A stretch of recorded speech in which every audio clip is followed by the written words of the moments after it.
We've got some Hey, fresh new I'm young Luis. talent And doing some I'm things that I Luis. know you haven't And you're heard listening to the before. Content is Profit podcast.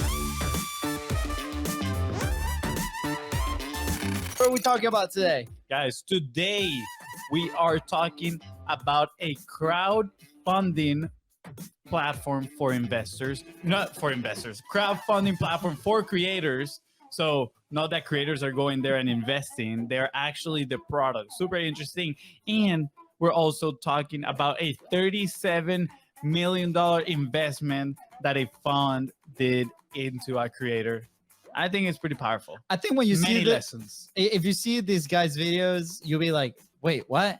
And it's one of those amazing stories that it doesn't matter. We'll talk about it. Message, quality of the message over quality of the production. Yeah. That's all I'm going to say. And we have a brand new Cool Tools Cool Baby. That's right. All right.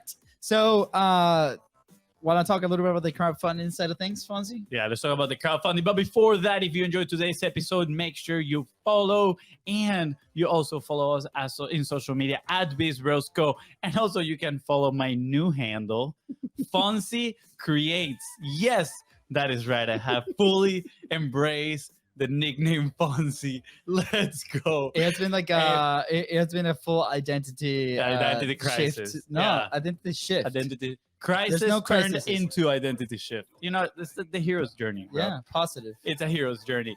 But that being said, go follow me everywhere at FONZI Creates. FONZI with a Z. I'm excited. I got all of them.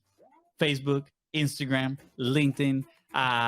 What is Spotify even? Actually, no, not even Spotify. I'm lying. I know. I think I might have to go grab LUISDA Creates. We'll LUISDA see. Creates. Yeah. Or you can come up with your own, you know. Bro, I follow the path of the greats, okay? Hey, I appreciate it. You know what? You can have LUISDA Creates. All right, guys, let's talk about crowdfunding for creators, right? I came across this platform called Everbloom, and literally what they do is invest in YouTubers in exchange for a share of their revenue and other perks, help creators raise capital to grow their community. I think that's really cool, but let's start with what is crowdfunding. Why don't you share a little bit about what is crowdfunding? We got a question coming in here before we tackle that. What about WhatsApp, Fonzie? True. I didn't even think about it because for WhatsApp I use my phone number, so I guess I'm gonna have to go in there. Oh, actually, I gotta get my Telegram, my WhatsApp, all those. I don't use those, but many platforms. So many platforms. Thank you, Mario, for the shout. But anyways, okay. So I mean, I like this. I like this idea of the crowdfunding. Start with what is crowdfunding, real quick. 2-sentence definition. Crowdfunding is where a big group of people invest either money or resources into one idea, right? So in the entrepreneurial world, you have sites like what's his name? We buy stuff from there all the time.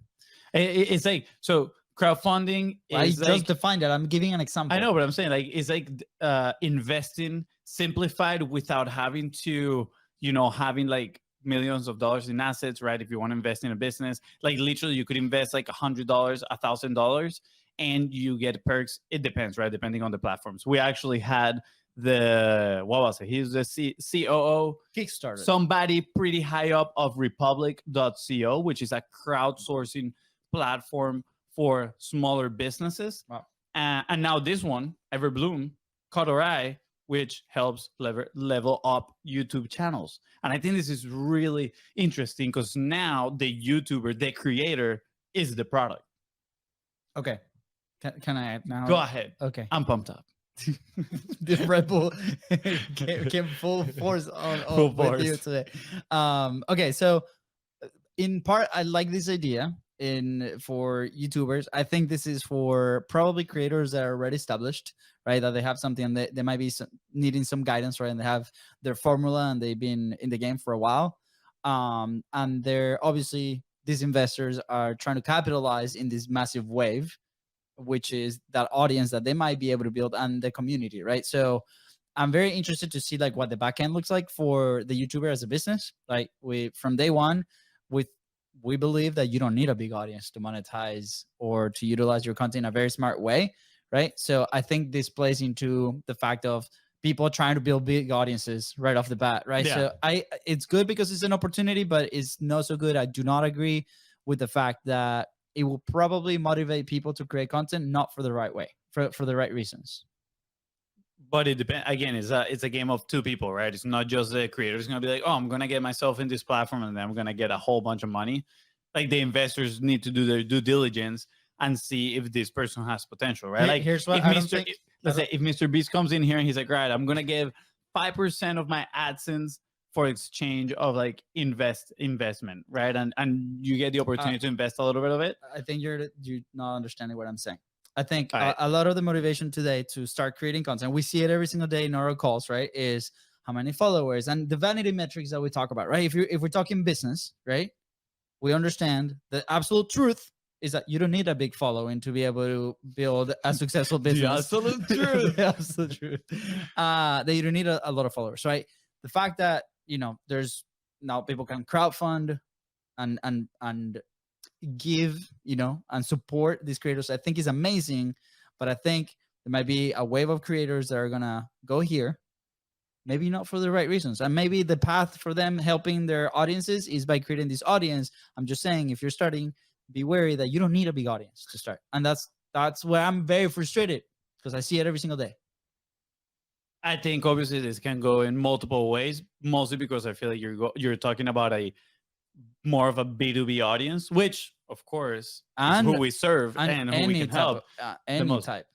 Yeah, but again, most of these creators are looking to grow their audiences, find brand deals, right? And eventually, once they have their audience, like you've seen it, they're like, okay, let me diversify and start other businesses, like have my swag, get my burger restaurant, right? And I think this is just like before, like it just like a conventional business that is looking for investment, right? Let's say a software business, right? They're looking for investors to pour money so they can have more resources to create better things, right? And in here, they actually have on the website, why do I need funding, right? Investing in your channel now will help you attract new fans later.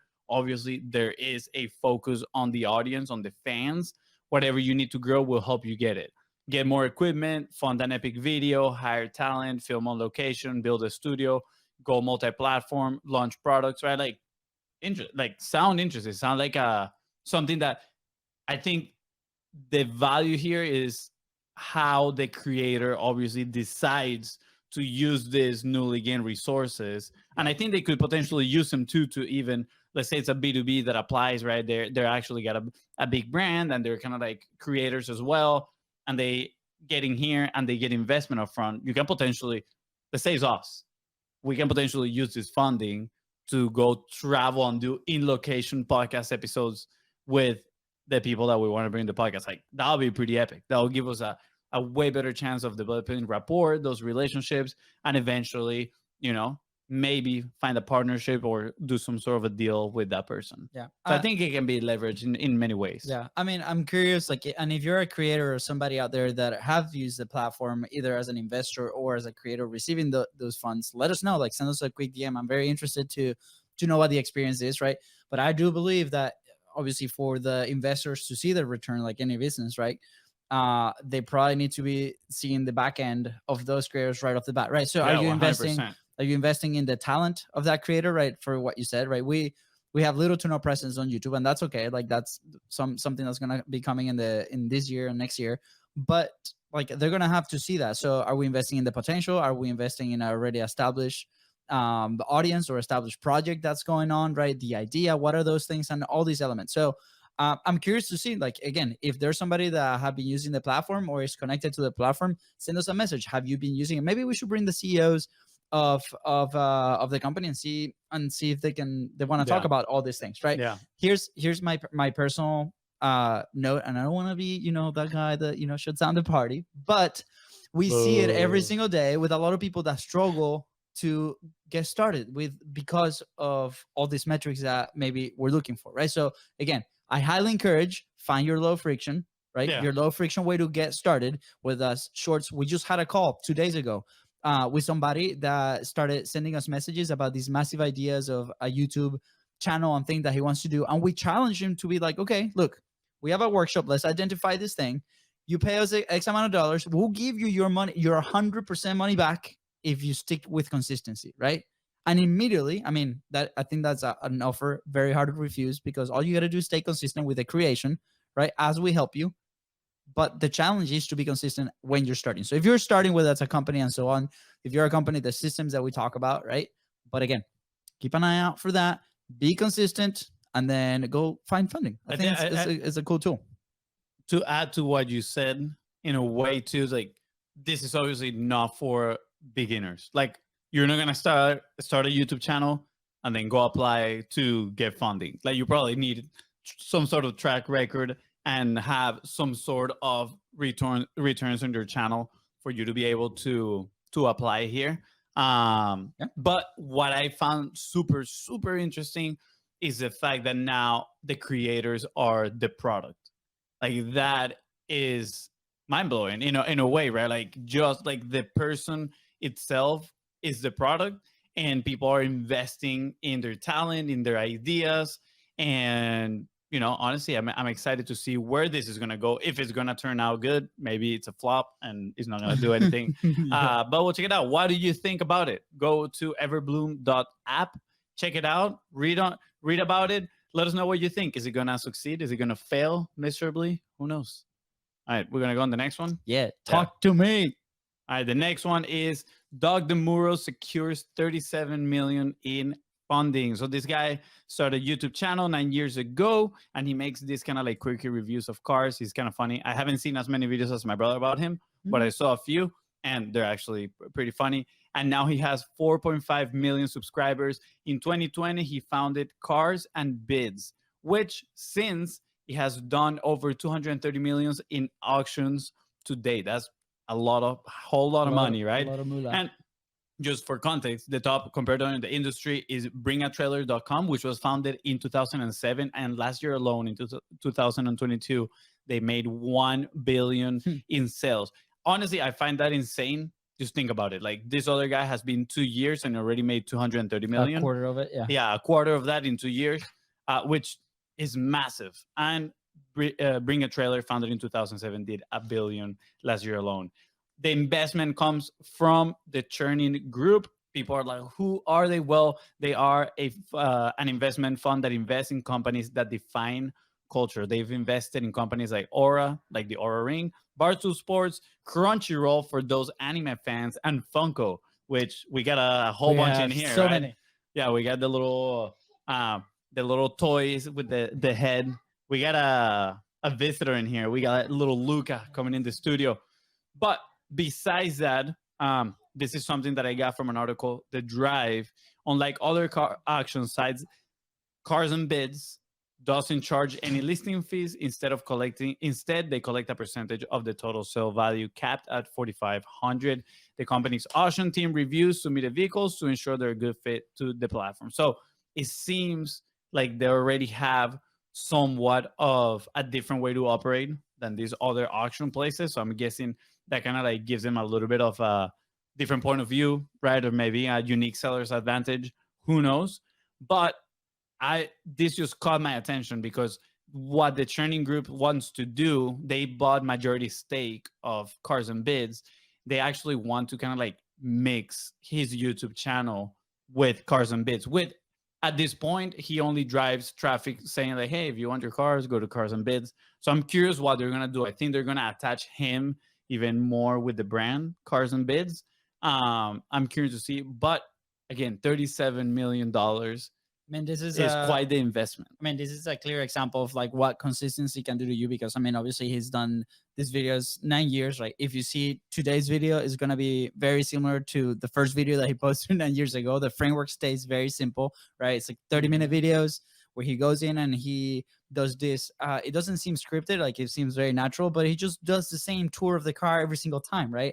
And he does every single cars that he thinks are cool. Not always they're good, new cars. And I think he just stays very honest with himself, and he just does what he likes to do, which is that, right? And he's able to build this amazing audience for people that like the same thing. And when I was buying my Jeep, I was like, just Doug, have more videos about Jeeps. I want to keep learning from this guy. And that was super cool, right? And the natural transition that happens when you put your message out there consistently is that people are going to start asking. This is exactly what happened, is people in the comments are like, hey, where do you find a car like that? Where do you buy it, right? And he had all these connections with dealerships that he started to develop relationships with for his videos, because what he does is he puts a message on his YouTube and he's like, hey, if you are interested, if you have a cool car that you want me to review, send me an email, right? And probably he just has a ton of leads coming out of that. So many. From that relationship, he was able to find a solution, which was the sites, right? There's people coming with a problem, wanting to buy the cars.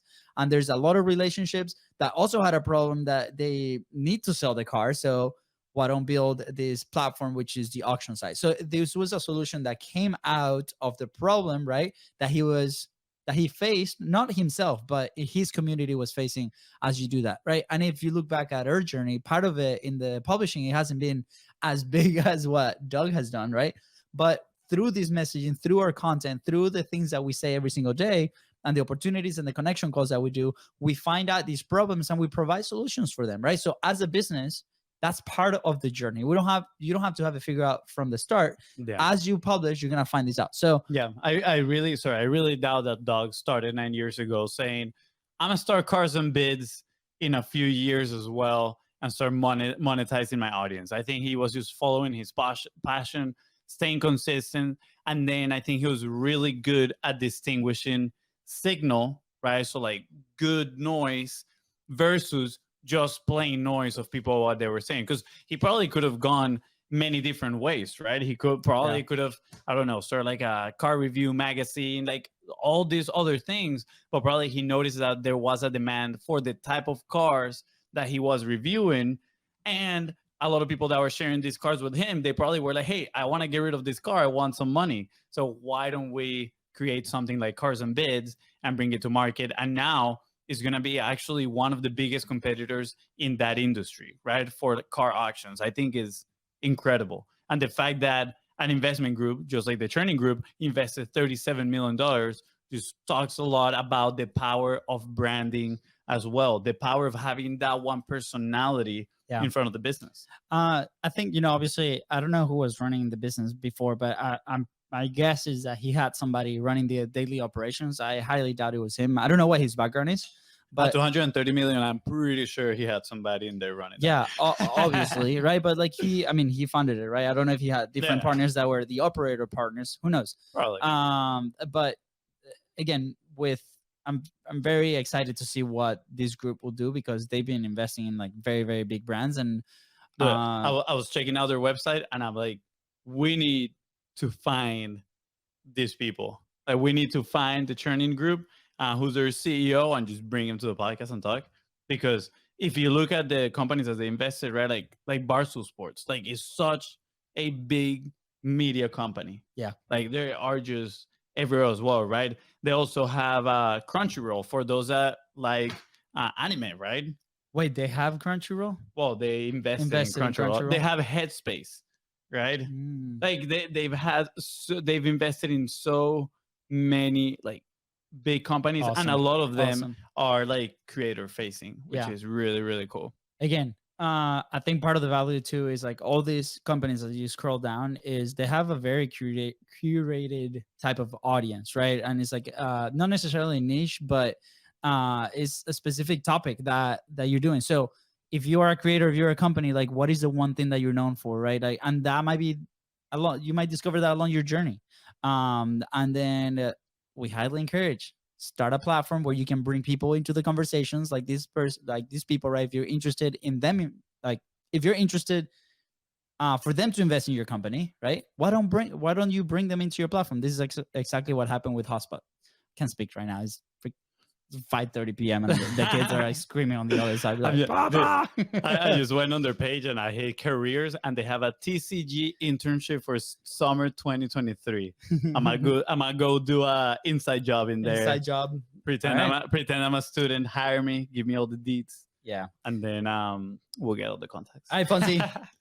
Cool Tools Cool. Welcome to another round of the Cool Tools Cool. Yeah. I saw that guy from UFC presenting a fighter. Well, last episode, I talked about Metricool. So if you haven't checked it out, go back to the episode and check it out. Now, Fonzie, what's your tool today? This is a good segment where we school you on some cool tools. So you can be the cool kid at school.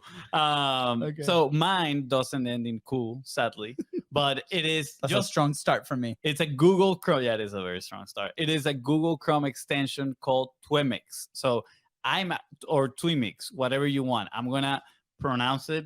I'm gonna spell it. Sorry, I'm gonna spell it TWEMEX. And it is by a software company called Tweet Hunter. Tweet Hunter is actually a crazy software for Twitter that gives you analytics. You can actually have like a CRM inside of Twitter. It's really, really cool. And it also helps you with the creation, follow up, kind of like use threads to get leads. It's insane. Tweet Hunter is amazing. But Twimix or Twimix, however you pronounce it, it is a Google extension from them that is absolutely amazing. I've been loving it. Every time you log into Twitter, a little screen pops from the right side and it shows you a random creator that you follow and it sorts his tweets. They show you one very good tweet from them that grabbed a lot of traction. So guess what? If you go into Twitter and you're like, I want to write something, but I'm lacking a little bit of inspiration, you can actually use that to get inspired. You can read some of the stuff that these people are saying and you're like, how can I say that in my voice? Or what is my angle towards this? What is the context that I can apply to this piece of content and then make it mine? So it just facilitates so much the speed of creating when it comes to Twitter, and it's amazing. And at the same time, it also kind of like resurfaces some old tweets that then you can comment and start a conversation. Or Fonzie became a Twitter warrior after that. I'm a Twitter warrior. I'm on the keyboard all day long right now, pounding at it. But yeah, absolutely amazing. Totally recommend it for the Cool Tools Cool. Go check it out and let me know what you think about it. Let's go.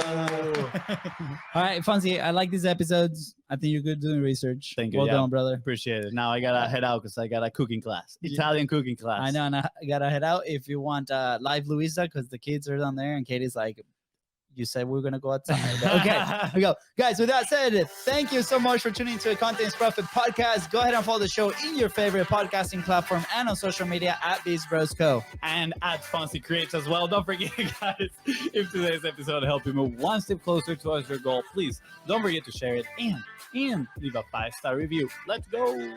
Bye, guys.